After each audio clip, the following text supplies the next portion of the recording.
ना काहू का गुरु ना काहू का चेला, साफ सुथरी बातों की यही है सही बेला। दोस्तों जय हिंद। सशक्त आवाज में आप सभी का स्वागत है। मैं हूं सुनील ढांडा। दोस्तों कभी ना कभी तो सनातनी लोग मंदिर गए ही होंगे।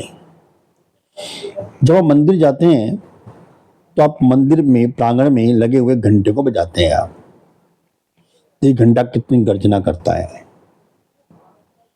आरती के वक्त वहां पर शंख जब फूका जाता है तो उसमें हवा का, वायु का एक एक कण बहुत ही उत्तेजित होता है, जोश में होता है और बहुत तेज आवाज देता है, बहुत तेज गर्जना करता है।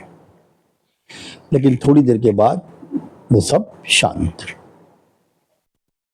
और वो फिर कोने पड़े हुए इंतजार करते हैं कि अगली बारी जब आएगी, अगले दिन की आरती या कोई और पर्सन आएगा, भक्त आएगा और घंटे को बजाएगा, फिर वो गर्जना करेगा और थोड़े टाइम के बाद फिर वो शांत।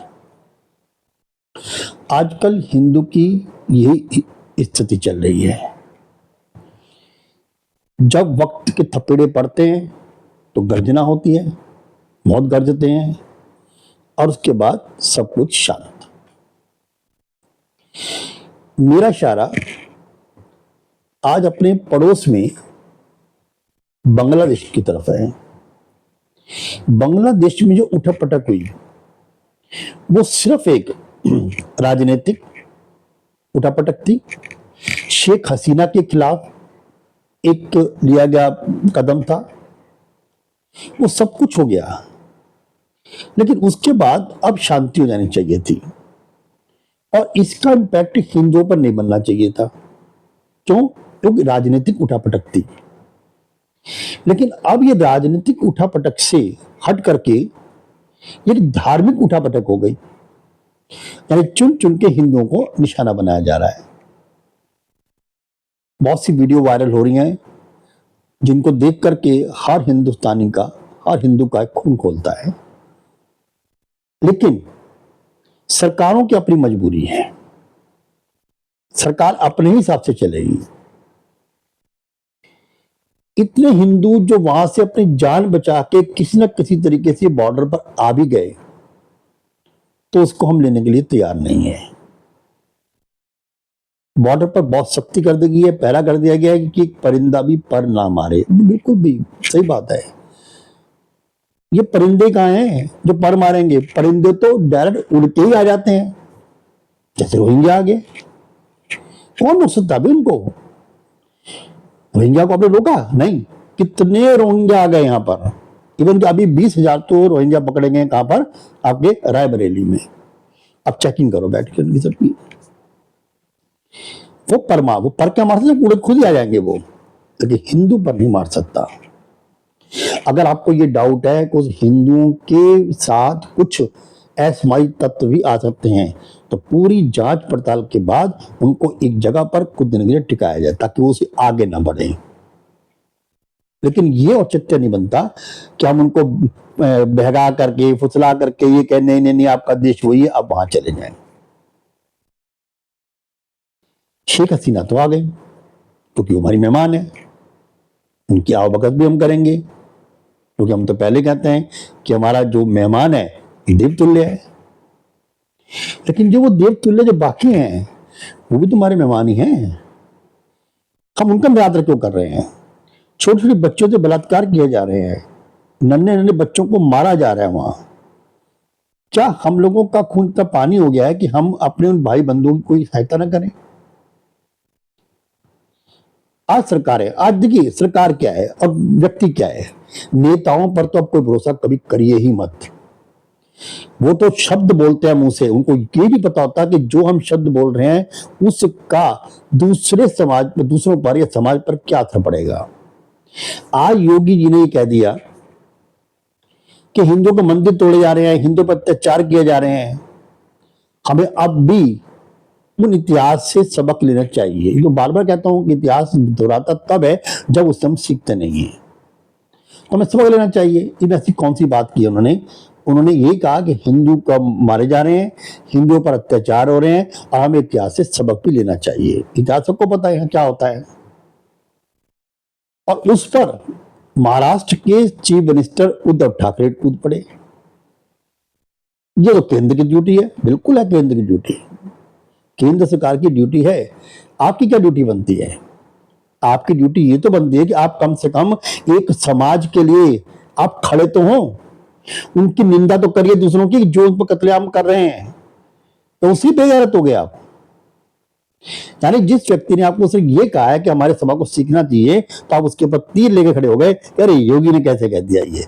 अगर योगी की हिम्मत है तो जाके बांग्लादेश से लड़ ले, योगी की हिम्मत है, योगी करके भी दिखा देगा, योगी करके भी दिखाएगा।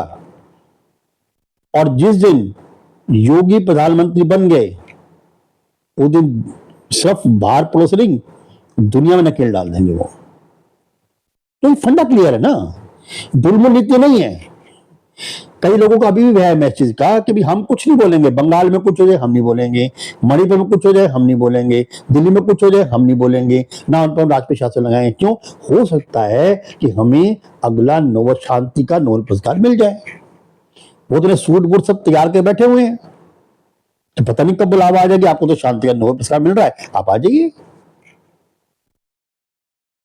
वो तो इसी रवैये में रहेंगे, उनको आप कुछ नहीं कर सकते। हर चीज की आड़ मिल जाती है। क्या जी? पड़ोस का मामला है। अरे भाई, हिंदुओं के लिए एक कंट्री है ओनली। अगर हिंदुओं पे अत्याचार होते हैं, अगर कल को यही कुछ हो जाता है, तो हम लोग कहां जाएंगे? हिंदू सनातनी जाएंगे कहां? कहां बचाओगे उन्हें? और देश विदेशों में जो हो रहा है उनका क्या करोगे आप? मैं सैल्यूट करता हूं। किसको?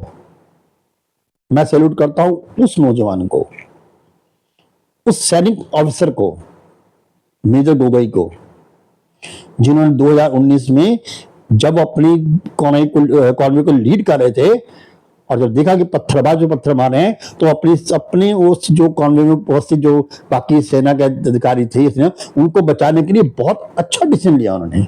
ये होता है लीडर, यही लीडर होता है कि जो सिचुएशन को देखे और उसके अकॉर्डिंग डिसीजन ले। बोले दुनिया बोलती है, बोलना दुनिया काम क्या, बोलना ही तो है, बोलते हैं तो। क्या करे मानवाधिकार? क्या करता है मानवाधिकार? अब मानवाधिकार कहां है? अब संयुक्त राष्ट्र कहां है? अब अमेरिका कहां है? यूरोप कहां है? ब्रिटेन कहां है? अपने कंट्री कहां है? अब आवाज तो अपनी आवाज को बुलंद तो करो। मैंने बहुत अच्छा डिसीजन लिया था कि मैं, चाहे ह्यूमन शील्ड थी, उन्होंने जो है फारूक डार को आगे बढ़ाया, बांधा और ले गए, कुमारो पत्थर पहले हमसे। कल इसको लेकर फिर शील्ड पे आएगा ना। हिम्मत नहीं किसी की पत्थर मारने की। Tit for tat. जब तक आप टिट फॉर टैट पे नहीं आएंगे, आपका कुछ नहीं होगा। और सबक सीखना सीखो इजराइल से भाई, छोटी सी कंट्री है। बहुत बार जाते हैं आप, पानी भी ले आते, सुन के आते हैं पानी कैसे छनता है, ये कैसे होता है, वो होता है। अरे भैया, इतनी बार जाए गए हो, उतनी बार वो भी यहां पर आए हैं, तो सीखो उनसे। उनके यहाँ जो नागरिकता है उसका किस छोरी पर है? मालूम हो किस छोरी पर है? वह जस्ट थ्योरी, जिसका मतलब होता है रक्त का अधिकार।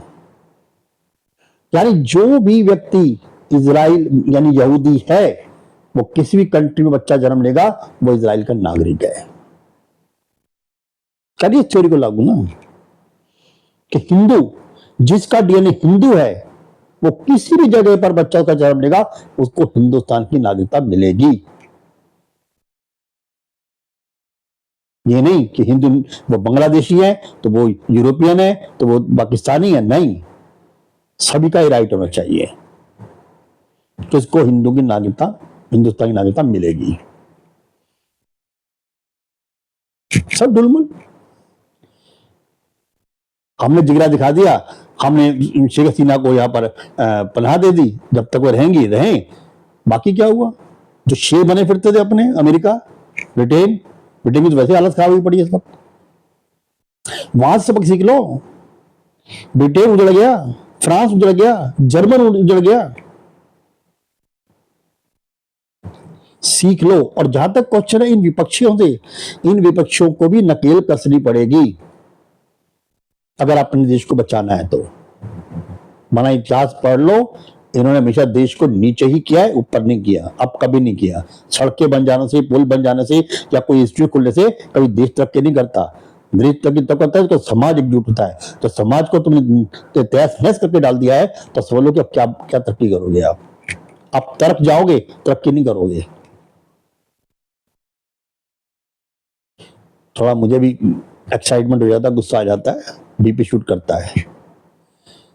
आज के लिए इतना ही, फिर नए प्रसंग के साथ अवसर में उपस्थित होऊंगा। जय हिंद, पर सोचिए जरूर। धन्यवाद।